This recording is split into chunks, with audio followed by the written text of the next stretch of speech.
Want to be in the know on all things cannabis? You're in the right place. Regulations, growing, running the business. I need a dollar. Welcome to the $1 Pound Podcast. Here are your hosts, industry professionals Ryan and Joey. What's up, everybody? It's another episode of the $1 Pound, and I'm here with Ryan Benavar. My name is Joey Espinosa, and today we have a special guest. He's a good friend of Ryan and I's. We've known him for a couple years now by working in the Monterey County scene, and his name is Jarod Ottley. And how's it going, Jarod? Going good. Thanks for being on the show, man. Thanks for hanging out with us. Thanks for having me. It's a pleasure. I've been wanting to do this for a while. I talk to Jarod a lot, or ever so often on the phone, and every time we talk, I feel like it could be a great podcast episode because we just talk about so many diverse things in the business and all this absurd things in the business, and so I'm glad to have you on today. And really, we like to kind of start the show with the news. What's happening in cannabis lately. One thing that's happening in cannabis that I've seen in the news in the past week is the price, which is, kind of one thing we focus on in this show. We are the $1 pound. And did you see the price in dispensaries lately? Name. The dispensaries seem to be going up. Yes, I mean, hopefully we don't get down to $1 pound. It's just we're trying. It's a provocative name. I don't know if it'll ever get there. Maybe it will, but of course the growers hate that name. They're like, nah, fuck you. Of course, $1 million pound. It's meant to be provocative, but. What we're seeing is a lot of these dispensaries prices have gone up, because essentially they're passing the tax on to the consumer, and that's around a 30% tax. If you have a medical ID from the state, it's probably going to be more like a 20 or so percent tax.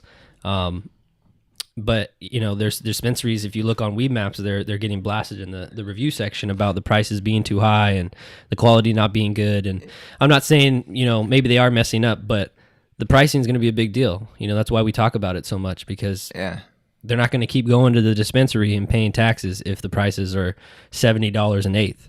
They're just not going to do that. They're going to keep going to their friend and getting that stuff. They're going to use delivery services that are unlicensed, that don't pay the taxes.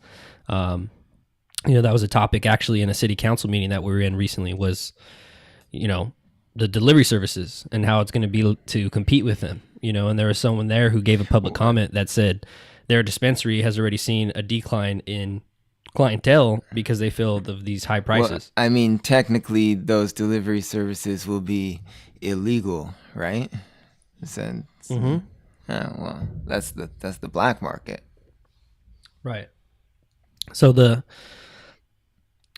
is the black market, and the thing is, like, how do we, specifically to delivery services, how do we stop it? Because even before MCRSA, whatever the acronym is today, San Jose, for example, they limited it to 16 licensed dispensaries. Right. But if we look on Weed Maps, are they done? There's how many delivery icons that you see? And that's, I guess, the black market today, but it's still there. And it's a matter of, like, they don't have money to enforce that. And we're only a month in, right? From official... Right. Official. So I don't know how long it's going to take and what's it going to look like. Is it going to be enforcement? I think so. I think people get freaked out when people get raided or things like that happen. Not saying I want that to happen. Yeah, they're going to shut it down. Until there's enforcement, they're going to shut it down. It's going to be an interesting 2018. Yeah, but there's still a lot of gray going on. They're trying to make a hard transition to black and white, but there's still a lot of gray. Especially the state, they pushed a hard deadline. They weren't ready to roll out. Yes, that's why we have temp licenses. Turned on exactly. Yet. There's And let's talk a little bit about give a background on you a little bit. Kind of who you are and. What type of license type are you, I guess, in this supply chain? And I don't have I guess to be honest, I'll try as much transparency without, self-incrimination as possible. But, currently I don't have a license of my own to wave around. So, but you would be, one of the main things you do is cultivation, right? Right. But yeah, mostly cultivation. Yeah. So you guys are cultivators. So what has it been like to, you've been doing it for a while now. what has it been like to be a cultivator in the Prop 215 days, which is, say a year, 2 years ago, 3 years ago, compared to the landscape of today? I mean, cannabis has just changed so drastically and rapidly, over since I've gotten into it. I guess we all have our own kind of cannabis experiences. Like, I don't know, who am I? That's kind of a weighted question. Like, you're asking me like how long I've been cultivating, or when I first started smoking, or When did you first smoke weed? I first smoked weed when I was probably, I think, like 12, I think. Yeah. My cousin just, put me onto the hype. Older cousin, Man, so you've been smoking weed for a while, so weed has just kind of been something you've been around for your whole life. I've been around it for a long time, and then I haven't always lived in California, but when I moved out here, this is land of the milk and honey for cannabis, right? Like, it doesn't get better than this, honestly. I think globally, there's a lot of other influential areas, but California is where it's at. So I started attempts at cultivation, as soon as I got here, like, 10, 15 years ago. And, obviously I was a lot smaller then, and my mom's wasn't really having that in her closet, but, we evolve and we graduate, and then, like Joey said, we kind of know each other from around here. These days been down in Monterey County, and kind of wrestling with the beast down here, trying to find a place, at the table, just like a lot of people. I think everybody. Yeah. So for some people that might not know, Monterey County came out with an ordinance that basically limited the grow areas, right, based on zoning, based on a few other factors. And there was a lot of people in the county who were growing in areas that are now not allowed according to the ordinance and the zoning code. And unfortunately, most of the people that are actually stakeholders in the cannabis industry were in those areas. And so a lot of them have migrated to the Salinas Valley floor in the big mega greenhouses. Some of them are trying to do that. Some of them just don't have the means to do that or the resources to do that. Yeah. So Jarod is one of these folks that has been out here in Monterey County and has been going through this experience and trying to figure it out, basically, and trying to find a way towards compliance, which is challenging for a lot of people, Some of the things that didn't get right or done properly in the first go around, depending on which side of the fence you were sitting on. Things, for example, the zones. There's a lot of zones that are virtually interchangeable, things like permanent grazing, rural grazing to farmland and ag. There are things like the ability to build new greenhouses. There are issues such as the taxes. Out of all of them, what are the biggest concerns that you have in your situation? Well, for my situation, I would say that unfortunately, like the way the ordinance is written, just like for a lot of people, we don't fit perfectly into that. And it's very black and white, this is quote unquote the law, the ordinance is a cookie cutter, and they built it however they wanted to build it, and that's neither here nor there. And when it comes down and stamps out the cookie, if you're on the outside of that cookie, well, you're on the outside of the cookie, and I don't know what you can do to try to get on the inside of maybe the next cookie or something, but you at this point you really just have to conform to I hate to, as somebody who might even consider myself like somewhat, I think like even all of us, an activist, I hate to say like conforming to the system, but this is the bridge. We've been completely unregulated. We've been completely like black market cowboy, and that can and will continue. Great, but there's this new kind of channel of above board cannabis business that we have the opportunity to travel down, and we now kind of have to fit into it, or like I said earlier, wrestle with it. And it's like there's so for us, it in particular, it happens to be probably the zoning, which makes the biggest difference for us. But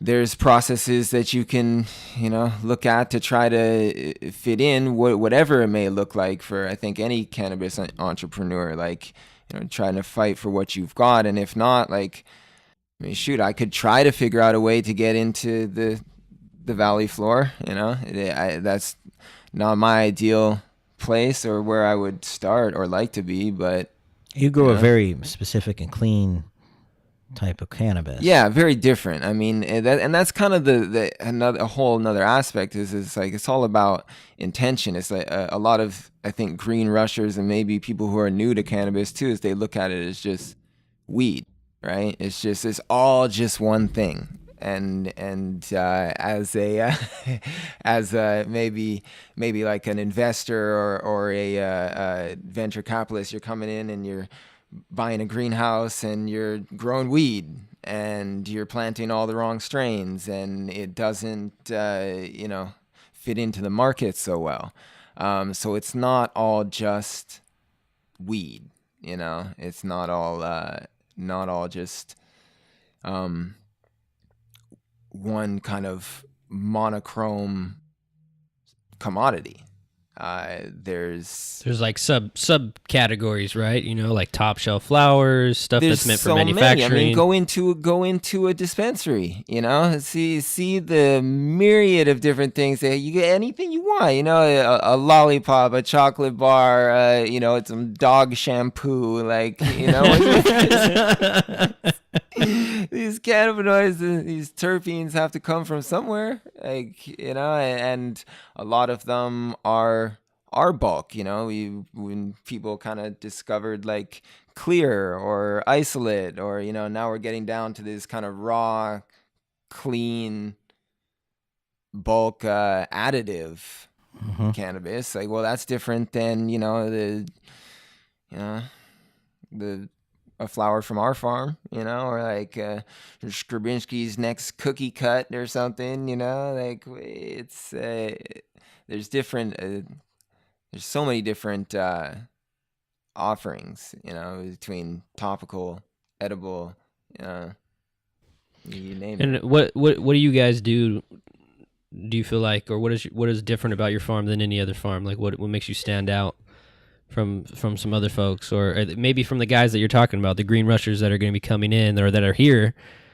How does a farm like your farm? They want our secrets. They want to get. They want to get down. They want to. No, don't give up any trade secrets or anything. But I mean, like in general, let's say maybe not you specifically. In general, how does a farm that's smaller? I think one of the biggest things. Wait, how does which side am I lobbying for right now? How does who compete? No, how does a farm that's on a smaller scale compete against these farms that are, mega well, that's farms? a whole nother, and I think that argument,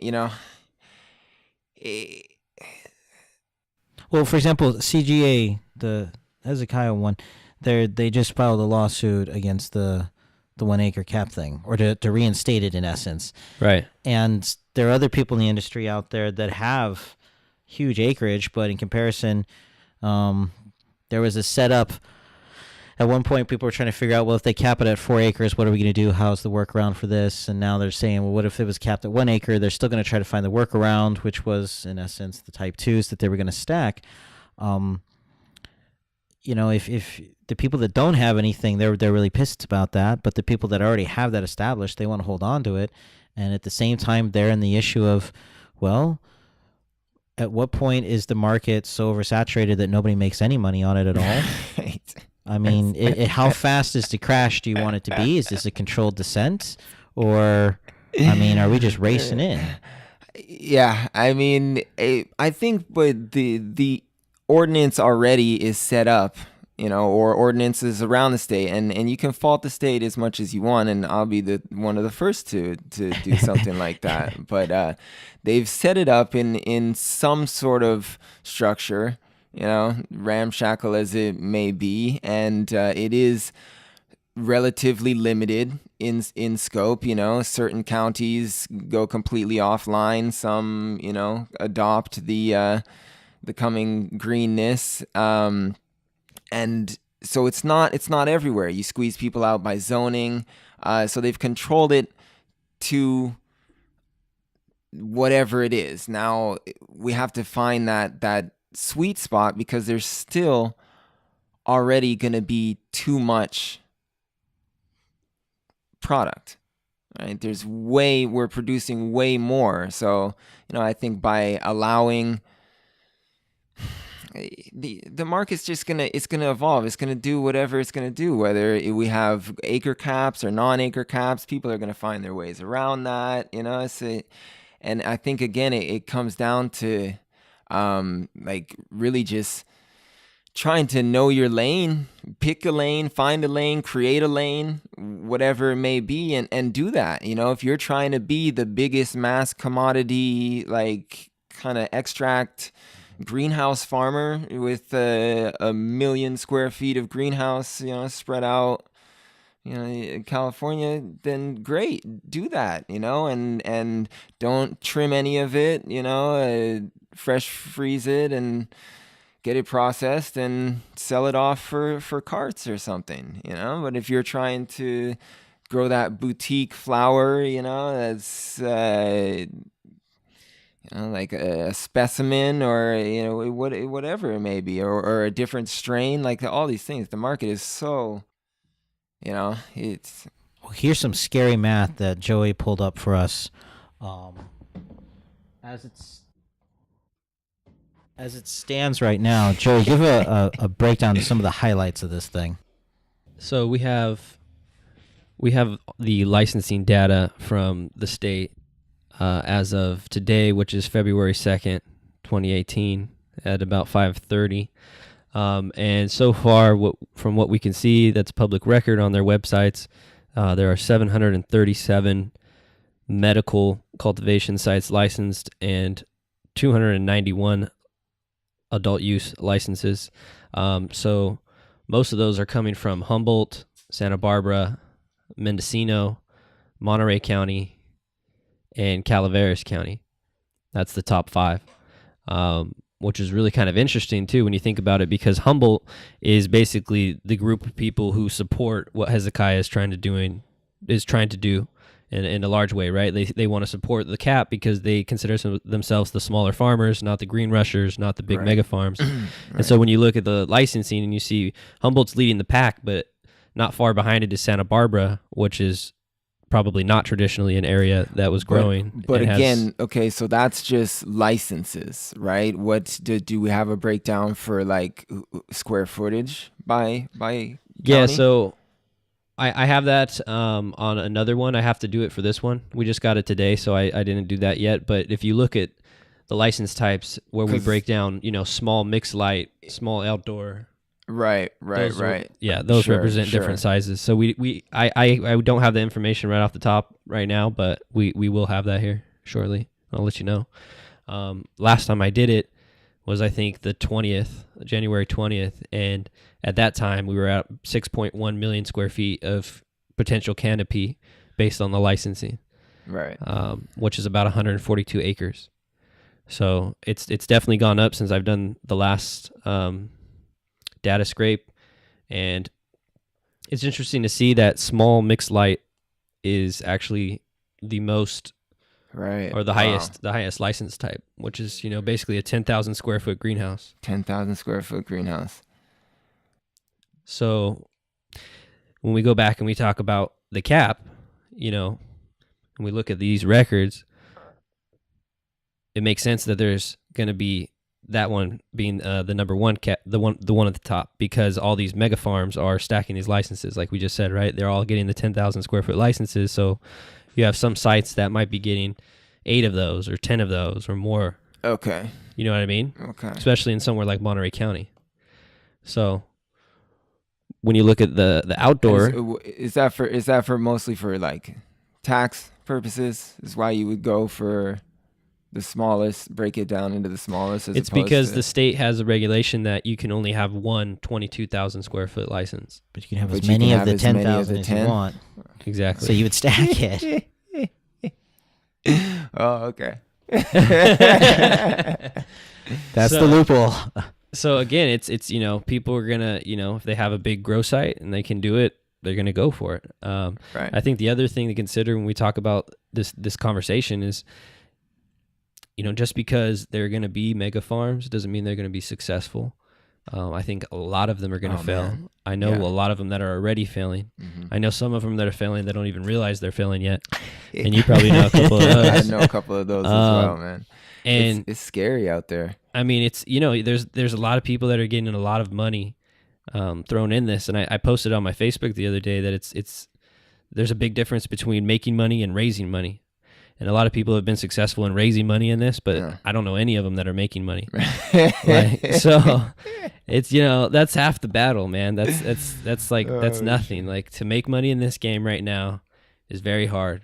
And I think a lot of investors, I would say they have to. Most of them, I feel like, are getting like bamboozled a little bit. I think people are lying to them and saying money's going to be raining from heaven. The smartest move to make, honestly, is the land move. Just sell some property, make a switch there, something like that. A lot of these people that start up at these farms, they have no real business in the game as it is, the green rushers. Right. And they have no real ag industry experience. So they really don't know how to do any of this stuff on scale for any disaster product. Is what it is, and how many, you're right, these huge ones that you think like, oh my God, they're starting out with millions of dollars, they're going to make it. It's like, no, absolutely not. Spend a lot of money. Just because you have more money just means you're probably going to spend a shitload more and make way more mistakes and burn it faster, and so, and I think the other important point is something that you've kind of talked about a little bit, Jarod, which is that there's different like types of weed. Like flower has its own categories, like top shelf, mids, outs, smalls, like what I mean. And so some of these mega farms are going to have to pick their lane and be like, we just can't grow good weed here. We just suck. So let's just make smalls. It is, smalls, or let's just make oil, or they're going to have to figure that out. And then I think other people like yourself and like your farm, which you guys represent, you're going to represent the top shelf side of it. Where that's what we're going for. Well, and it seems like you've been doing a good job about it with it. We've been fortunate to to do pretty well with our craft and our genetics and the market. So it's I think we're trying to find our lane, but we've got a pretty good groove going on. So another challenge that a lot of these farms are facing is selling their product. Distribution. Where is it going to go? If they're growing all this cannabis, it looks like from what we see here, there's 475 retailer permits or licenses issued at the state level. 261 of those are medical licenses, and 214 of them are adult use, and about 195 of those are basically duplicates where they have both medical and adult use licenses. So there's not many stores to sell your product to, which is my point. Like, if there's that many growers right now that are potentially starting to produce that much product, where do they sell it? Joey, what was that BDS analytic you had earlier about how many were actually operating back in 2014? Oh no, that was like a marijuana daily or MJ Biz something, marijuana fact book, I think it was, and actually I think it was provided by HDL too. Basically, I think Q2 of 2016, they said that there was around 2,756 dispensaries according to their records and whatever research they did. So how many are we up to right now in the first month? I think it was, what did you say earlier, 280 if you factor in the duplicates. So if we keep going at that rate, even in 10 months, we'd be right up there again with 2,700, 2,800. If we keep going at that rate. I mean, the question is, how much of the state is regulating? How much of the state has their stuff together and knows, what type of license type to issue, and how many are still figuring out their ordinances? And how long will all that take? Will it happen and all wrap up in a year? I don't know. That's the crazy part about Prop 64 and this whole process is the local control and the local, and I understand why they have control and it makes sense, but it definitely is a bottleneck in getting everybody where they need to be.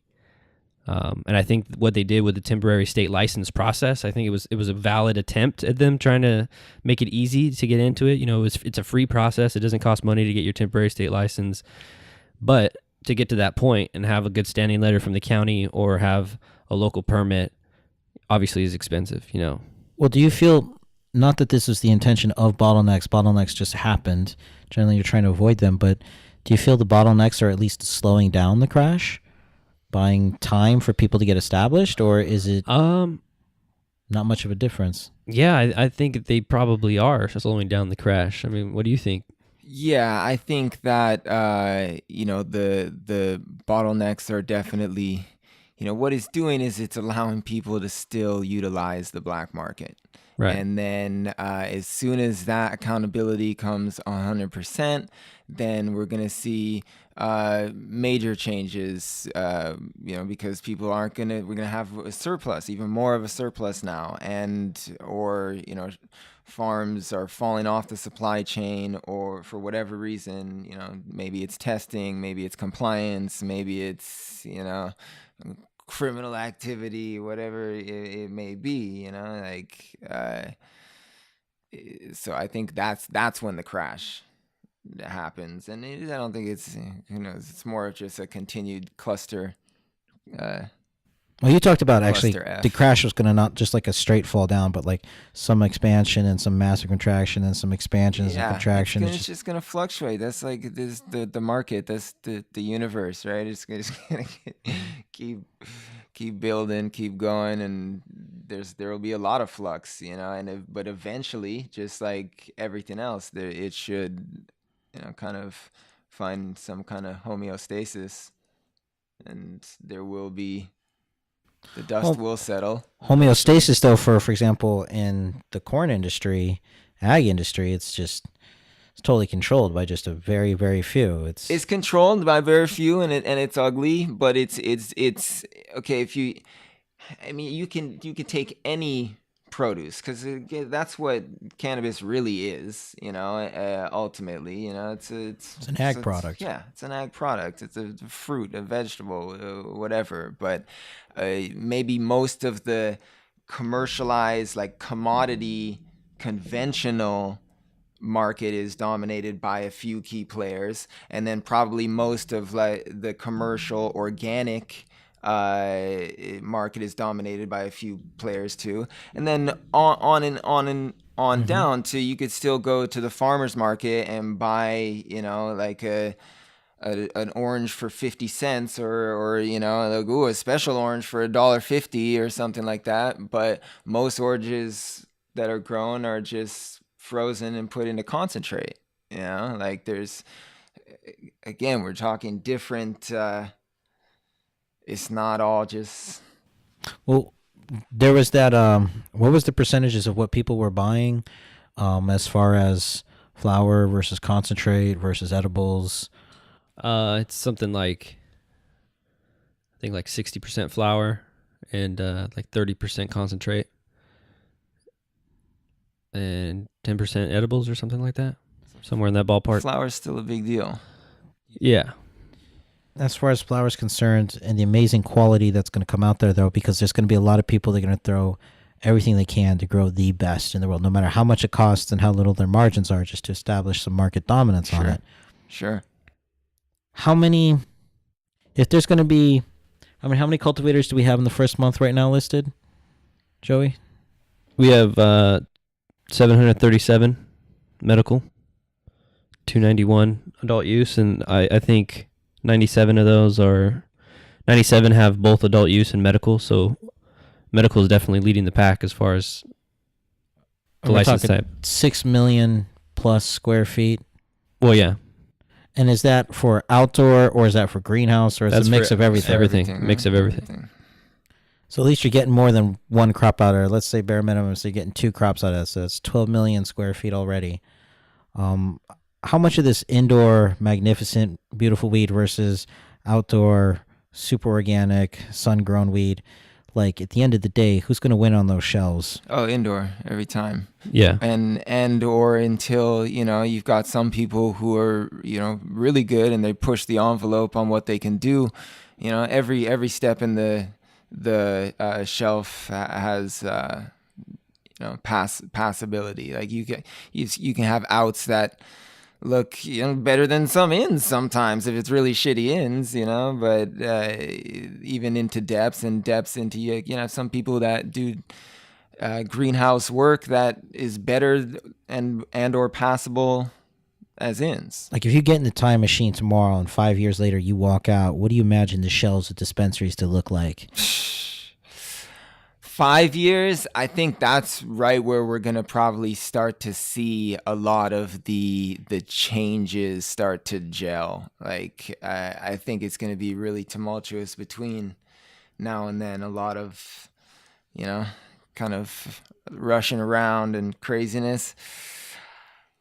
I think I don't think it'll be that far off. Maybe concentrates will gain on flowers a little more. I think flowers will continue to drop out from the main just because a lot of new people who are new to cannabis are coming in to a like non-combustible, their first experience. Like I smoked a joint my first time, like somebody else is hitting a vape pen for their first time. So we're already getting like more people into that side of the. Well, do you imagine on a shelf though, like as far as the flowers concerned, it's pretty much going to be almost all super boutique, amazing indoor, not much greenhouse, not much. It depends what the people want, but I think there will be. Like I imagine a lot of people will get outdoor from their friends that are growing in their backyard because wherever they're at, it's like super, super legal at this point, and it's just the most energy efficient, easy way to go. I think the majority, is you're gonna have a lot of mids, and the top shelf, just like most things, is like the cream on the top. It'll be maybe like 10% or something, and then. On down, it really just depends what people want to buy or want to pay for, and it's just and I think to your point too, it's how many new people are going to enter this market and become a consumer, and it looks like a lot of them like vape cartridges, so that it looks like that category is just going to continue to increase, which will take away from the flower cells to a degree. So, how does it work for cartridges? Is there a top shelf cartridge? Is there a mid cartridge? You know what I mean? Like, I guess usually it's good or it's not. I guess it depends on if they want like the artificial flavoring, like a Flavor X, or if they want more like the natural flavor, which is still not natural because, but you know what I mean? Where they're reintroducing terpenes that are natural cannabis terpenes. Yeah, it'll be interesting to see what the market, and I think you look at most anything else, it'll mimic that. Like the majority of people don't really care. They're not really concerned with like what pesticides or what, like maybe questionable like fillers or, dyes or, substances in anything else. So I think there's going to be a big demographic of the cannabis using community or population that is going to fall into that kind of commodity-based cannabis just spectrum, and then you're gonna have your connoisseurs, your heads, the people that really appreciate that finer quality, or maybe somebody who like cares, like, oh, is it organic, was it sun grown, for a million different reasons, like even from like a ethical standpoint, like it's less damaging to produce. It's like, look at the carbon footprint of some of this indoor space that's going up. It's like, so maybe that's your thing, and you want organic cannabis, and so then which it looks like overall the consumers that exist are going more and more towards organic every day, and and being more conscious about what they eat and what's inside their food and how the food was prepared or how the animal is treated depending on what they eat. So we could see that with cannabis over time. Yeah. I mean, how long do you think that would take though? Like how long would it take for this new market, these new people that are coming into it to be like, wait a minute, was this vape cartridge made from organic cannabis? I think what do you mean it wasn't? I think we'll probably start to see some interesting trends like in, like we were saying, 5-10 years, because as these just everything continues to develop, we'll see what happens with like interstate reciprocity if that fires off though. But I would imagine other states would honestly hate California trying to push reciprocity with them, because if the local growers there, the stakeholders find out that cannabis weed is coming from fucking California, that's a game changer for them. They're crushed out. Where the good shit comes from. Oh man, you go to a place that has a rough winter, and they got to do everything indoors the way they're doing it, and they have like really bad electrical bills. That's a disaster. And like some of those places, I remember in Michigan when the power would go out in certain counties, you knew the price of weed would go up like massively there afterwards because there was not enough to go around. If you went over like 3 or 4 days, those crops are dead. Yeah. So you wait 2 months. It was amazing. So. Well, and speaking of the price of weed, I looked it up while we were talking. According to budtrader.com right now, the average price is $12.80. $1,280 a pound. $12.80. That are they ranking that by outdoor, indoor, or greenhouse? It's just like a combination everything of across all the board. Is that like it's the overall of like all their posting and like ads basically that they have on their website. So it's not as detailed as Cannabis Benchmarks, which I don't know at the moment, but I feel like that's pretty sadly honest and accurate, across the spectrum. Well, what have you seen as being like a grower, for a while? What have you seen with the pricing? Just decreasing? It's bad, bro. I would say 2017 was just like the Great Depression out here. It hit hard. It tanked majorly. We felt the flood. There was no drought, and prices just kind of plummeted across the board. It's like it's damn near being a broker is like it's almost impossible. At this point, everybody needs to make the margins work, or honestly, they're just it's certain people along the supply chain grabbing bigger portions of the. It's like it still goes for the same on the other side. I think a big part of it is like California has been like lying to the rest of the country for like for like the last 20 years or something, just like shit weed and charging them like up the roof.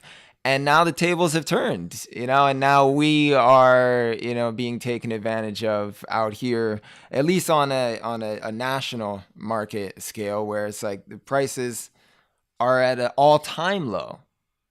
And there's nothing most local growers can do about it but sell to somebody who, moves big volume and is lowballing them. Mm-hmm. There was actually an article I read not too long ago. I think it was MJ Biz Daily, one of those websites, and it was talking about the Oregon market and saying that like there's a terrible problem with the price getting dropped to as much as $50 a pound.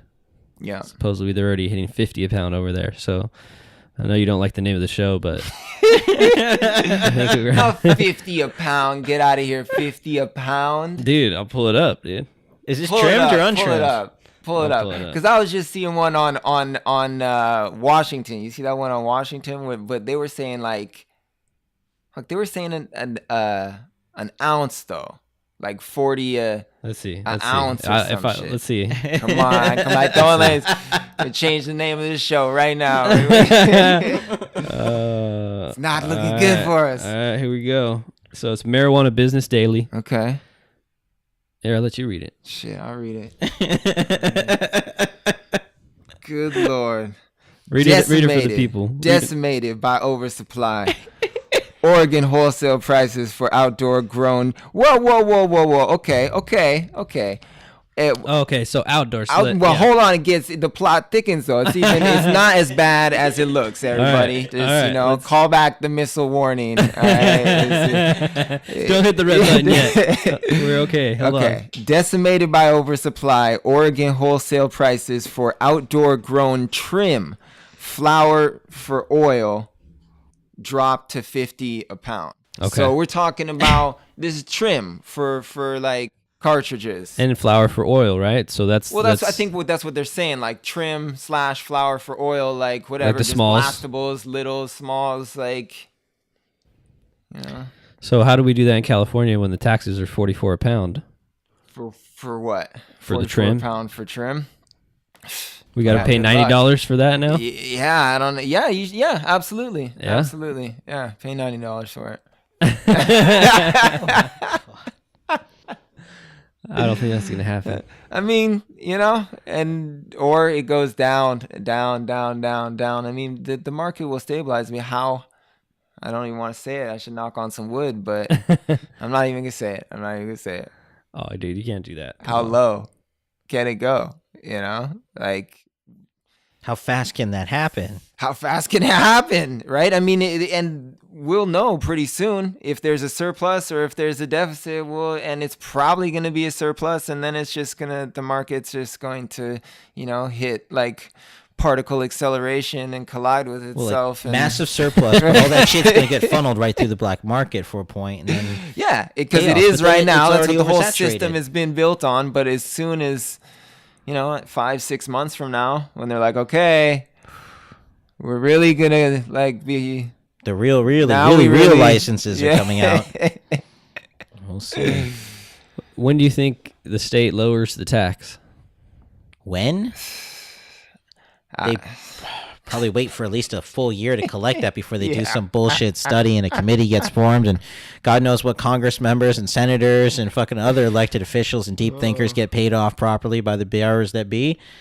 2019, mid 2019, it'll probably get really pushed in. Definitely it'll come up as a 2020 election item if it hasn't been addressed before then. Definitely. Yeah. Because there'll be so many people that push for that, and they're like, you will not get my endorsement unless you fucking lower these taxes, you bastards. $44 for trim? What? That's rape. That's rape. And they'll threaten him, I'm going to go to some other state, like Arizona.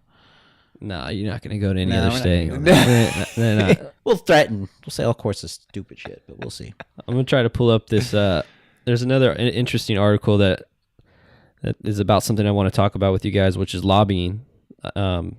You know, it kind of blows my mind that we see all these articles and ArcView and all these studies about like the cannabis industry is huge. You know, billions and billions of dollars are at stake here. But then you look at like how much is spent really on which side? How much is spent on lobbying?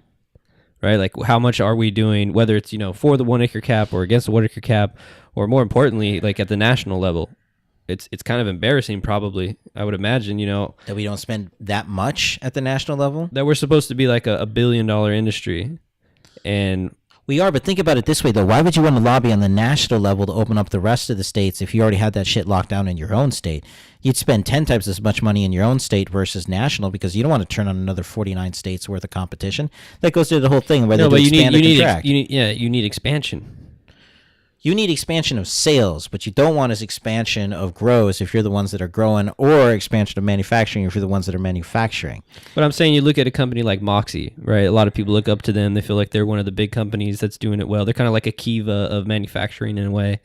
They're in multiple states, which just because of the laws, they have to get multiple licenses and set up multiple entities, I'm assuming. Because they don't have reciprocity yet in order to bring their shit in from California. I think people aspire for that, so that's why they would, you know, want to see this open up. Like we're talking about, California already grows too much weed.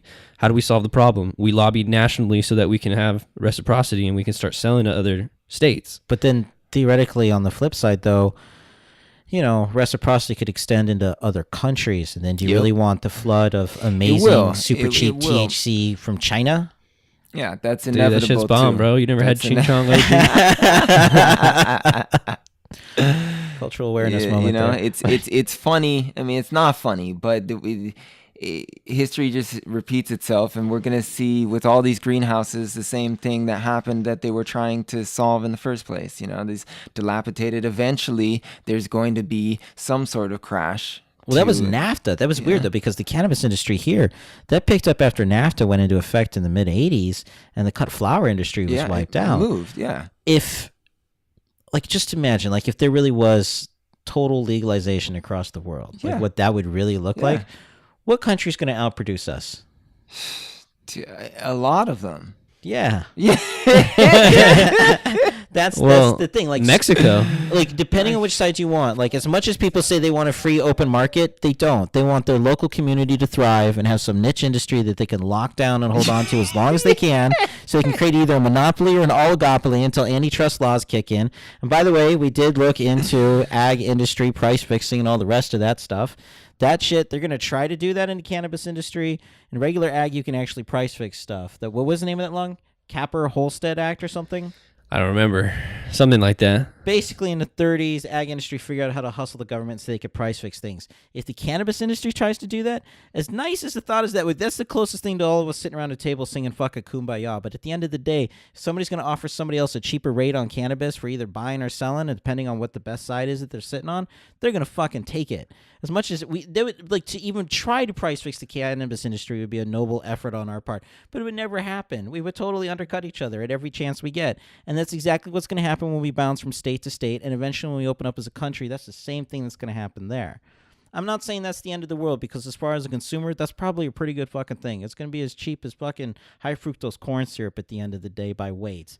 But you know what? That sucks if you're growing or you're manufacturing or you're selling it right now.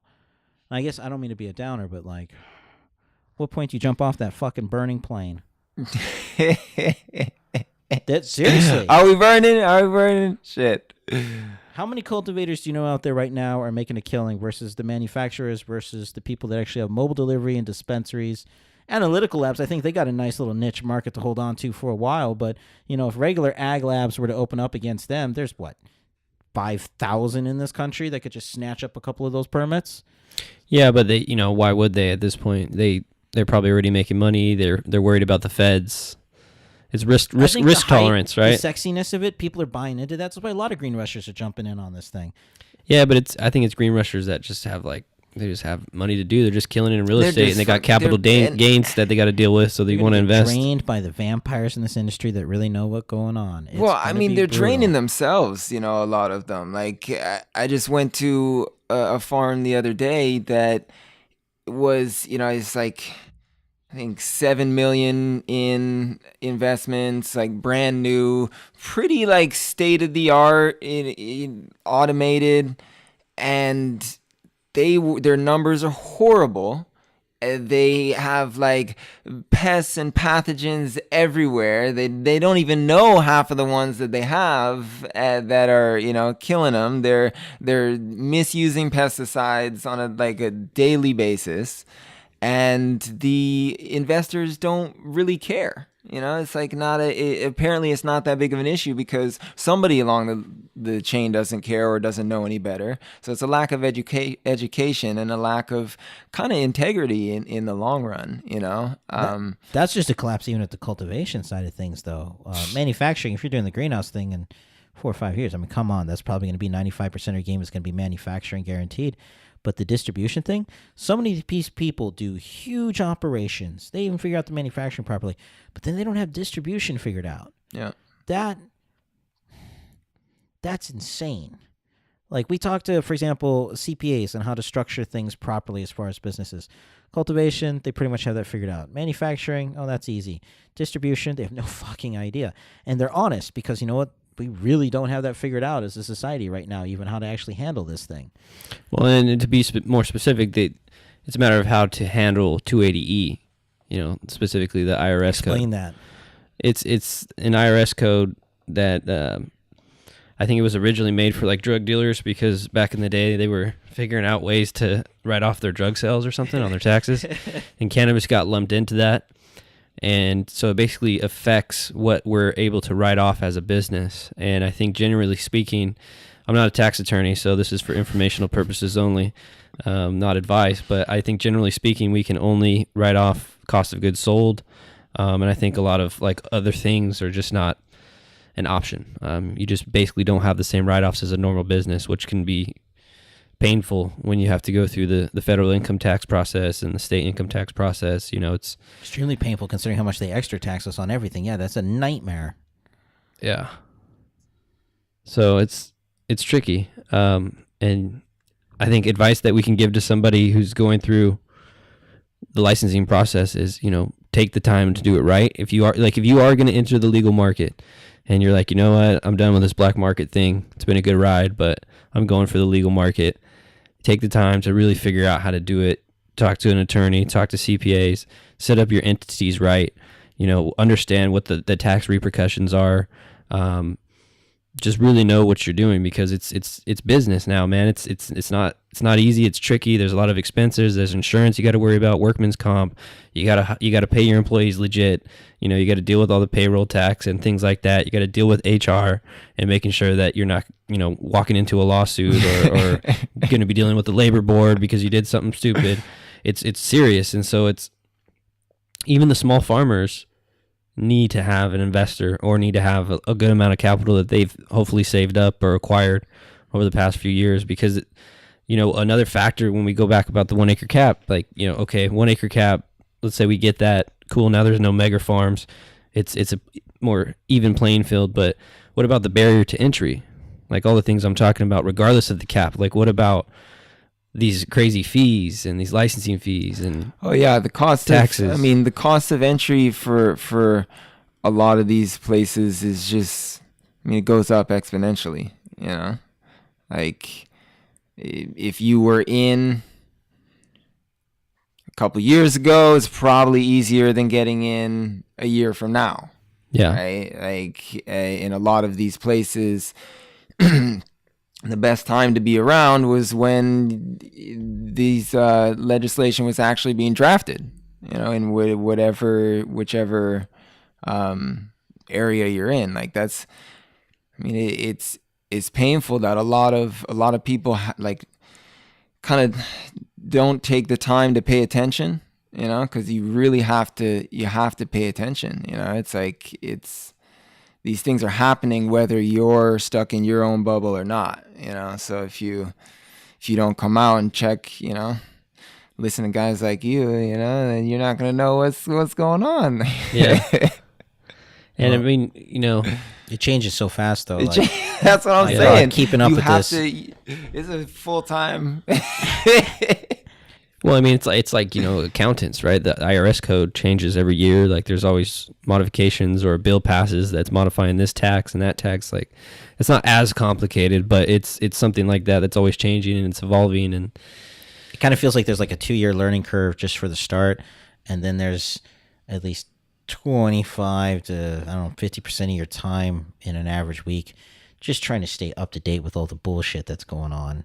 And a lot of it is we're honestly speculating about which way the law is going to go as far as a direction, and it's nuts. It's us having this industry that we've been used to. Some of us a year, 5, 10, 20, 30 years or more, and we've been asking to be regulated for so long, or at least be legalized, or at least be normalized.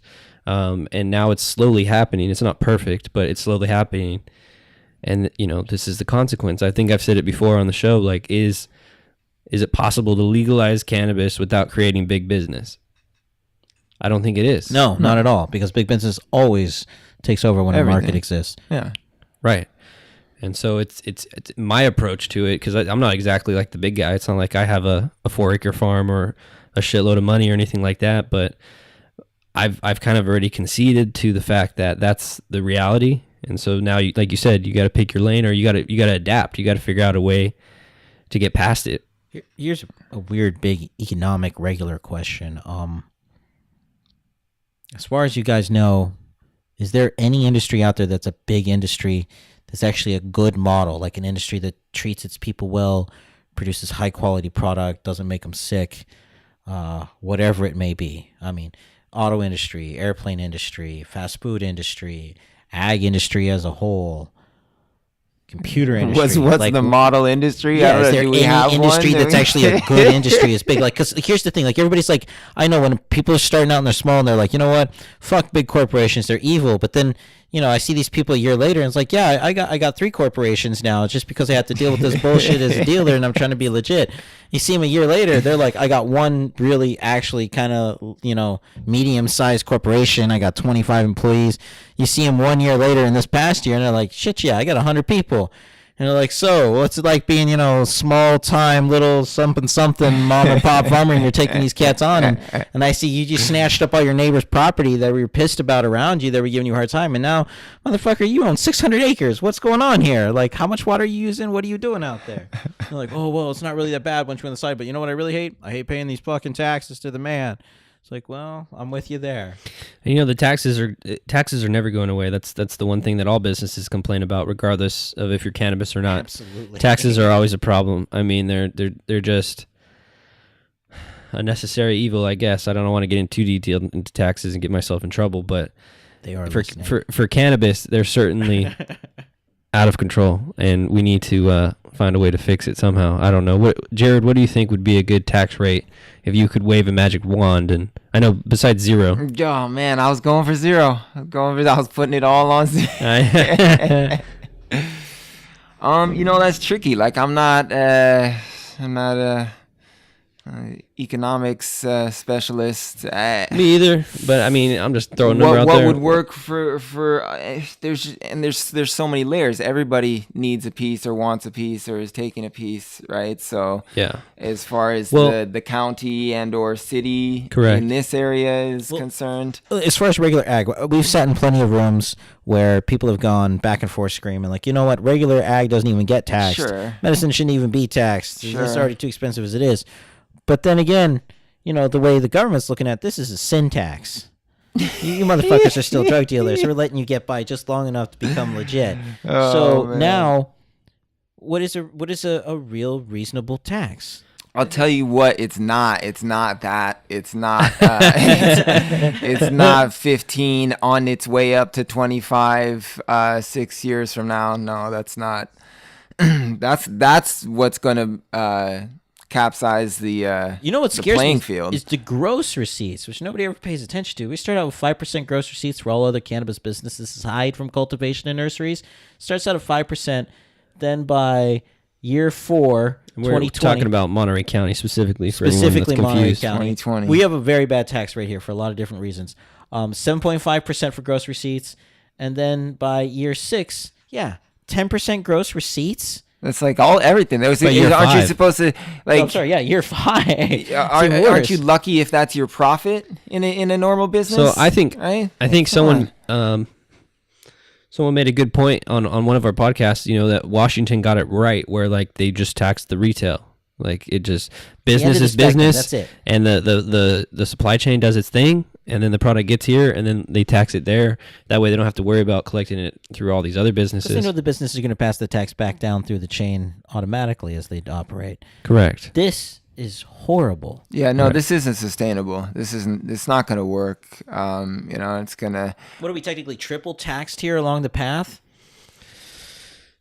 More than that, man. It's cultivation, manufacturing, distribution, testing, lab, Every step of the retail. every and then step of the dispenser. So way. five times.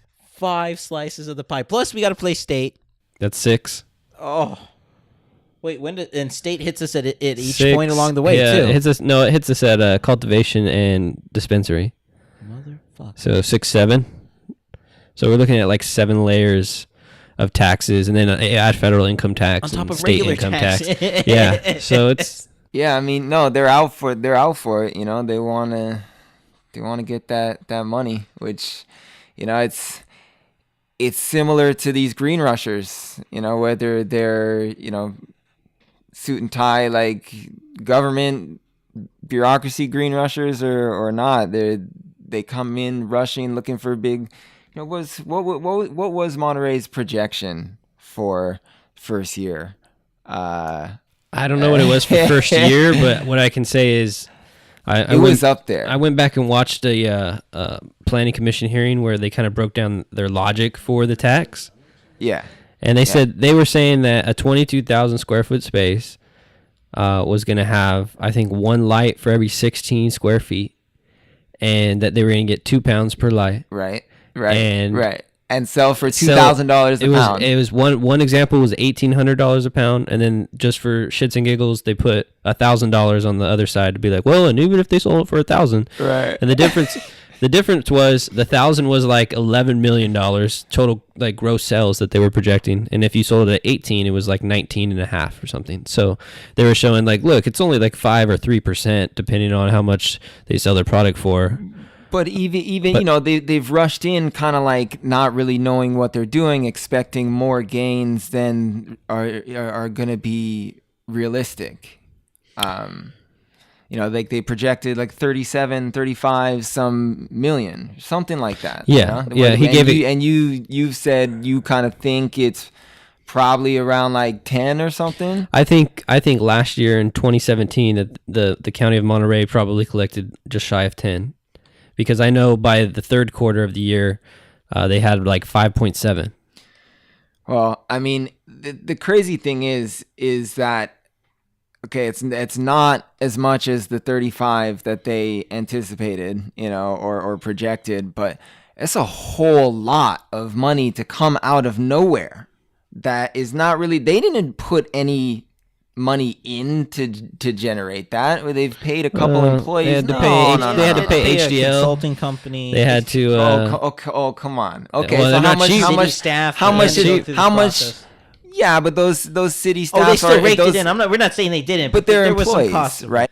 So yeah, that's what they're supposed to do, though. Yeah, they're supposed to. There's city employees. They're going to work it, whether it's that job or it's the development project on the corner to put in, a new, like, Walmart or something. Like they're there regardless. But yeah, but I mean they do. I think they do have a lot of work on their hands. I mean, I know that some people don't like that they say that, but the reality is, like, a lot of cities and our state, for example, has created an entire fucking department to handle a lot of this cannabis stuff. Probably as they should, So I think Monterey County needs to get to the point where they create their own department with people that are dedicated, like, a lot of these people in RMA. But it was interesting in comparative county like Santa Cruz, they actually created a cannabis czar who was in charge of everything, and they were very unique city the way they went. It did, yeah, he did. It was a little bit tense up there. We'll put it that way. I met him once. He was actually from Omaha, Nebraska. That's where I was born too. And not that we have any relation. We talked for a bit, and then one day he was gone. He went back up north, like my point is, like, think about it like this. We need it though. That was these people in RMA and the Resource Management Agency. They deal with like everything from like, hey, I want to add a bedroom to my house, and then they like deal with stuff like that too. Like, hey, I want to grow a mega farm of cannabis. So like, they have a lot that they got to do, and I think there needs to be a designated department that deals with it. Because the other thing, like we're talking about the projections and what they planned on having in taxes. I don't think they planned on taking over a year to give these people licenses. I didn't think they planned on. They got swamped. Right. They got swamped. Never dealt with it, and these were all new things to do. And I'm sorry. Hold on, but we're, as a society, like, this is something that took a really long time for me to grasp. I'm an instant gratification sort of person. I see a problem, I see a solution, I think that shit should be done, and it should be quick.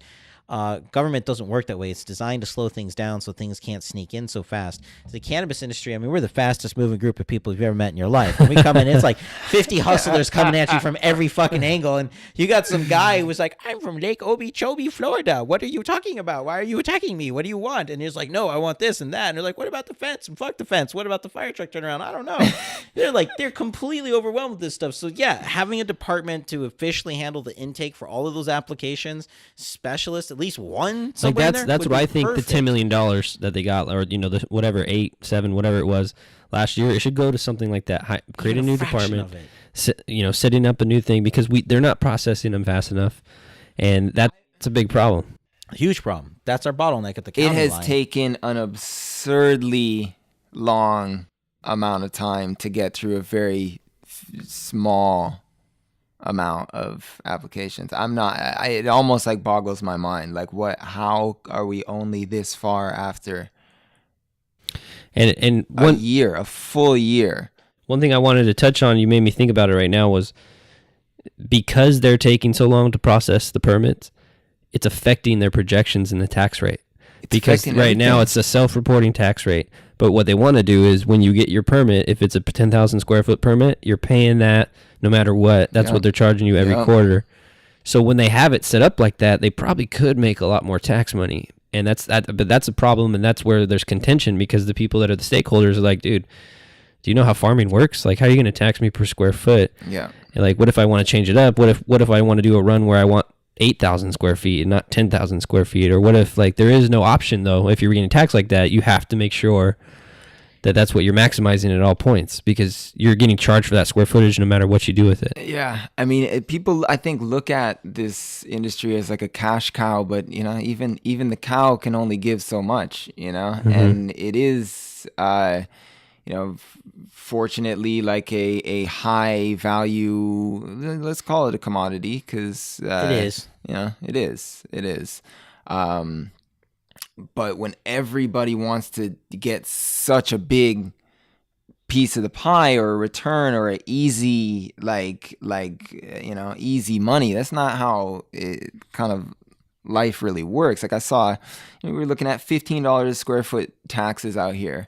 I saw not too long ago a listing in this kind of cannabis camp park thing in Michigan. That, you know, like, oh, legal spaces, come bring your, you know, operation here. They were charging $20 a square foot. Was this at the Russell Bazaar by any chance? You know, I could look it up, but After hours, send me yeah, that. it was a listing, and it was just like, Jesus, $20 a square foot on top of, I'm sure they've got their own taxes, and this is just for rent plus triple net. And explain what triple net is in case someone doesn't know. Okay, you know, to be honest, like, explain what triple net. I don't know exactly Merriam-Webster. It's a form of like rent. You pay everything. Like, Yeah, you pay like property taxes. Like yeah. So it's like that onto, you foot the entire bill. Like I could maybe see like 20,000 utilities paid or something, or like, you know, we got our whatever. They're paying utilities. But you know what I'm saying? $20 a square foot. That's a lot. And so then, okay, if somebody is stupid enough to move in there, and or desperate, they'll do it. Or desperate enough. Absolutely. And then they do it, and then, you know, they're maybe facing a crash like we are with $1,000, you know, average $1,000 pound or less, even in some, you know, you got outs going for. Oh, it's going to travel. I mean, the whole system's connected at the end of the day, so that's going to happen. Damn. And I know a lot of people probably, you know, feel like we're very pessimistic on this show. I mean, and I think, you know, and in some ways we are, but in other ways it's like, man, we like to talk about the stuff that no one's really talking about, because, you know, like these investors, you know, and I understand that if you're raising money, you're not going to be too pessimistic. You're trying to raise money to do something, but, you know, these are the truths of the industry, and these are real facts and like problems that people are facing, and it needs to get fixed. You know, going back to the taxes, like anything over 5% is crazy. 5% is crazy to me, let alone. I think it needs to be like very, very small. Let this industry get established. You're still going to make money that you weren't making before because the black market was thriving in your area, whether you like it or not.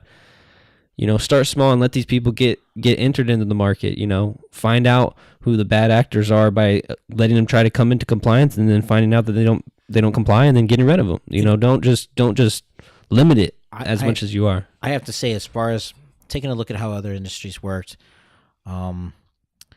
like in pharmaceutical industry, I was watching some stuff about this recently, and I looked up a couple of articles. The short selling of pharmaceutical companies that were basically artificially inflated and would oversell and overprice their products. There was a huge thing where, you know, you'd buy a pill originally for $15 a pill, and then suddenly it's like $700 a pill the next month, and they would try to pass that shit on to the insurance company. Well, a lot of short sellers were paying attention to this, and these are people that basically bet against companies. So when they look at them and they hear all the investors saying, "Oh, this company is great, it's wonderful, it's making all this money, it's gobbling up all these other companies, it's magnificent, they're making so much money, it's a very simple model. They just find a company that's good, they pick them up and they grab them, just like people are doing with farms right now." I think some people are going to pay attention to these things, and just like a commodity, if you could treat it almost like a stock in essence, they're going to start basically equivalent of short selling on these companies to find a mechanism to do that, and they're just going to totally wipe out entire sections of the cannabis industry. They're going to make a shitload of money of it, and the rationale and justification is those businesses were poorly run, they were shitty, and they weren't structured properly, and they were an easy target to take out of the equation. Real estate people are going to do that because they're going to go around and they're going to snatch up all those little companies that are totally in the red, and they're going to know it. And then at the end of the day, there's going to be like 5 companies, maybe 10 across the whole country for all the cultivation, and they'll have all the vertical integration and everything we talk about. When do you think that'll happen? Within 20 years, 25 years. What about you? Do you think that'll happen in 20 years? Man, I mean, it happens with almost every other commodity. I think it gets so much. Yes, something like that will happen, but in that span, like a 20-year span, I think that now we're looking to, international, like well into in the next 20 years, like, so it's going to change. Multinational corporations will have different chunks of things everywhere. Yeah.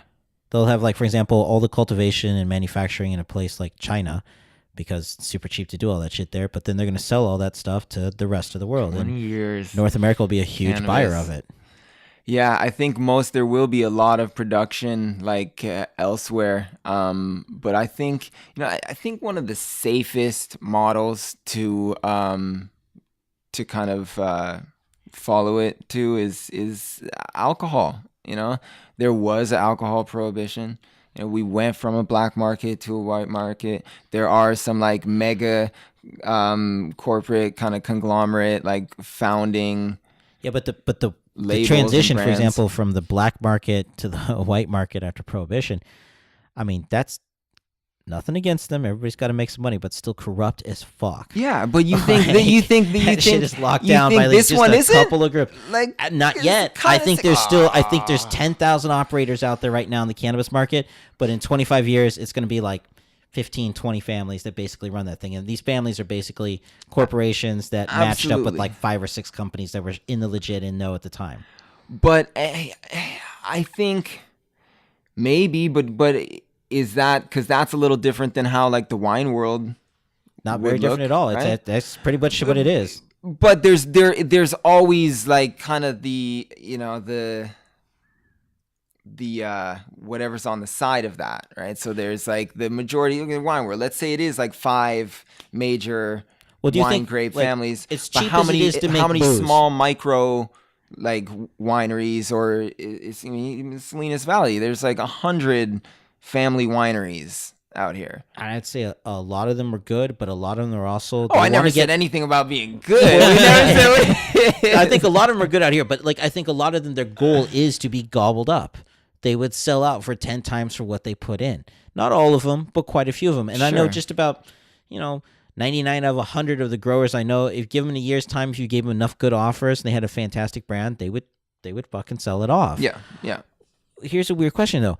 Do you think the quality of weed in 5 years, or let's say in 25 years, once it's all bought up and figured out and it's only controlled by a few people, do you think the quality of weed is going to be better or worse than what it is now? It all depends on who And the price. It all depends on who you're hanging out with still, I think. You know what I mean? Just like it's like 10 years ago. Some people got bomb weed, some people don't. Like there's gonna be some kind of it's gonna homogenize. Yeah, like when you go for booze, for example, with the alcohol industry, there is some top level shelf shit that you pay a shitload of money for. Absolutely. Well, and when you look in the wine world, don't quote me on the exact number, but last I looked into it, like the average bottle that is purchased is like a $13 bottle or something. Like that's the most common bottle that's bought. It's the CBS bottle.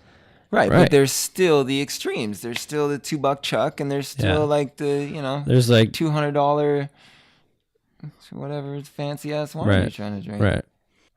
Well, do you have a preference for? I mean, do you tend to go out there and buy the Me, the I high-end boutique personally, shelf I'm, booze, or do you I'm, buy, I'm like- kind of bougie. I like the good shit. Like not box wine? It's some Carlos Rossi, oh shit, man! They used to make pillows out of those things, but that's a different story. You get, so you get quality. You stuff, always though. get what you pay for, but it's like yes, I prefer my model is always quality over quantity, and it's hard to do both. And I would rather. I'm one of those people that would probably go shop at the farmer's market rather than like Safeway or whatever. I have my preferences just like anybody else, but I usually lean towards like, if it's, why not, YOLO.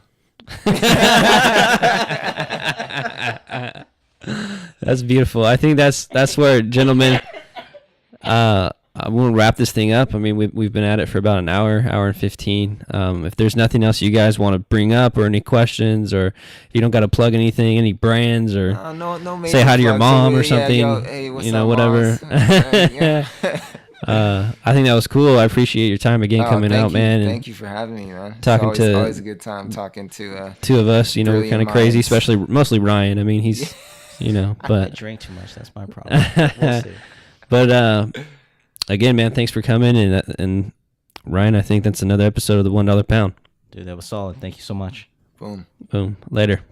Thanks so much for listening to this episode of the $1 Pound Podcast with your hosts, Ryan and Joey, online at $1pound.com. We'll catch you next time.